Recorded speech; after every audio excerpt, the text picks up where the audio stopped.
Welcome back, Carnage Cravers. This is Carnage Corner, and I am Ken Carnage.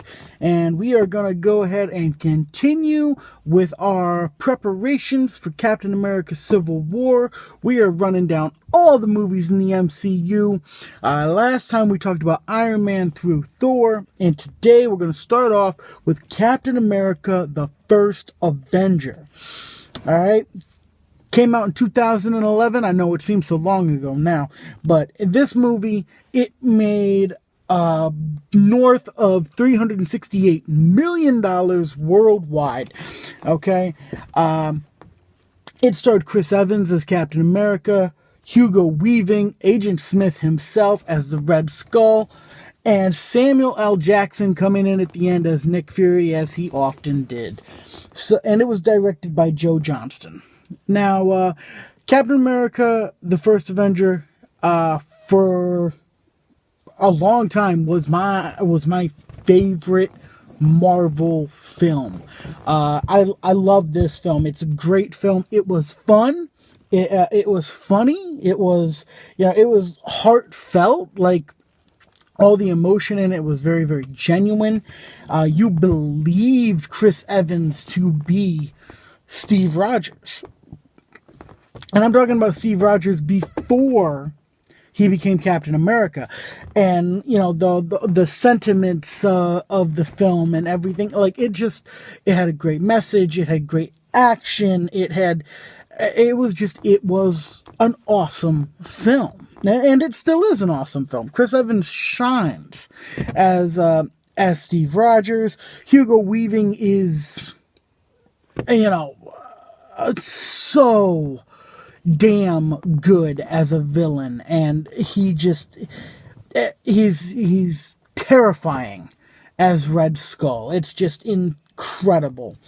And of course, Tommy Lee Jones makes almost everything he's in better, unless of course it's Batman Forever, in which case, But no, Tommy Lee Jones was great. He was in the movie throughout, and come on. We all like Tommy Lee Jones most when he's playing a crotchety old man, right? Well, he plays it to perfection. Okay? The only bad thing I could possibly say about Captain America the First Avenger is, and it's not even a bad thing, because it's not like it bothers me, but I asked the question at one time, why did Tony Stark's father have to be in the movie? But that was the only question I ever asked. And, I mean, I can answer that question, too, and it's, to create a link, to show you that this is the same world, so it works out and it makes sense, and I don't necessarily think that it was a mistake, but, that just, grabbing straws like that just goes to show you how hard it is to find something wrong with this film. So that being said, Captain America, the First Avenger, that gets a 9 out of 10. I put this on par with films like, The Dark Knight. I'll put it on par with, I'll put it up above, pretty much all of the X-Men films. You know what? I'll put it on par with the original Star Wars, Episode 4, A New Hope. I'll put it on par with that. This was an awesome film. An awesome film. So, that being said, we're going to go ahead and move it on up. And we're going to go to 2012, The Avengers. Okay? The Avengers grossed over $1 billion worldwide. It was the biggest movie of our time. Okay? And of course, it starred Robert Downey Jr. as Iron Man, Chris Evans as Captain America, Scarlett Johansson as Black Widow. You get the point. You see where I'm going. Okay? So, and of course, it was directed by Joss Whedon. Which, if you don't know who Joss Whedon is, I'm going to ask you, where were you for the 90s? Okay? He made every decent TV show there was in the 90s. That being said, the film, The Avengers, was amazing. Action was amazing. The levity in the film was great. The humor was used well. It wasn't overused. It didn't feel contrived. It felt very balanced. The screen time between the characters, everything felt great. It felt right.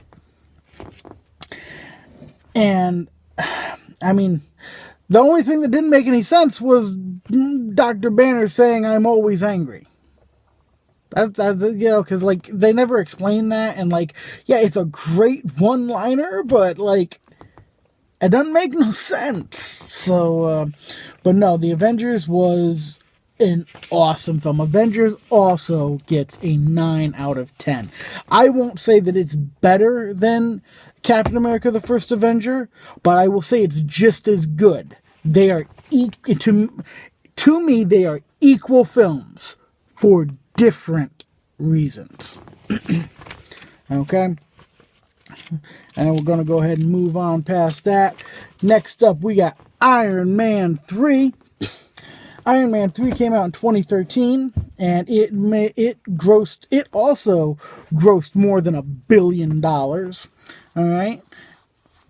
And it starred Robert Downey Jr. as Iron Man, Guy Pearce as Adrian Killian, Aldrich Killian, excusez-moi, okay, and Gwyneth Paltrow returning as Pepper Potts.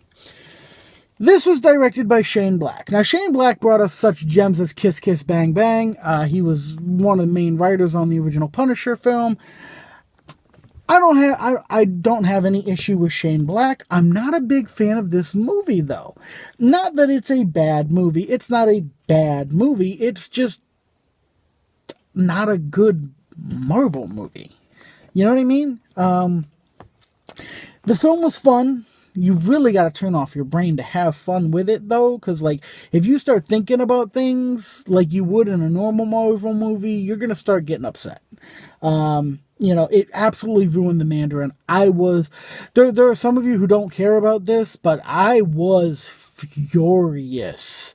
I could not believe, like, your marketing campaign promised us the Mandarin, damn it, and you gave us Trevor Flattery. I'm like, no, just no. No. So, anyways, it was better than Iron Man 2, I will give it that much, but still a piss poor Marvel film. Gets a 6 out of 10. Alright, so, moving on from there, we have Thor: The Dark World. Came out in 2017. 2013, excuse me. It grossed over $644 million. And it starred Chris Hemsworth as Thor, Natalie Portman returning as Jane Foster, and of course Tom Hiddleston as everybody's favorite god of mischief. So, and this was directed by Alan Taylor. It was a good movie. Some of my favorite parts was they really explored the brother dynamic between Thor and Loki in the way that they dealt with the death of their mother. Spoiler warning, by the way. If you haven't seen it yet, like, why are you watching this? But aside from that, it pretty much felt like a big setup for Infinity War, introducing us to an Infinity Stone. Again, I could do without the love story and a very underdeveloped villain. Like, seriously, can anybody tell me what the villain's name is in Thor: The Dark World? I think half of you just went, it starts with an M, doesn't it? And the other half of you went, yeah, the elf dude. Maybe 1% of you knew it was Malekith. So, like, it's a very forgettable villain in this film. But all in all, the film was good. Definitely was better than Iron Man 3 and Iron Man 2. I gave it a 7 out of 10. I put it on par with the first Iron Man film. Not as good as the first Thor. Not as good as Captain America. And not even as good as The Incredible Hulk, but still a damn good film. Okay, moving on from there, we have Captain America: The Winter Soldier.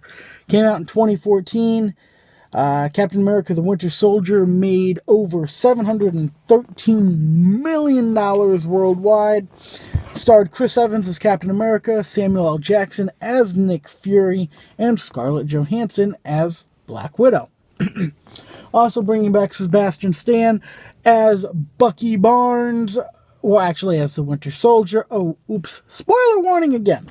Okay, so I'm just spoiling shit all over the place. Spoil, spoil, spoil. All right, this was directed by the Russo brothers, and this was masterful. This was amazing. The action, the story, the heart, and the emotion, the struggle inside Steve Rogers, the suspense of not knowing who he can trust and who he can't, and this and that, and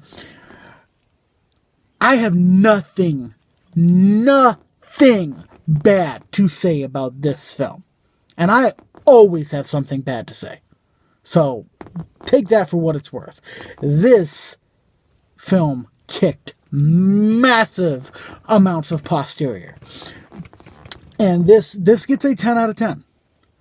I put this on par with films, with such great films as, like The Godfather Part 2.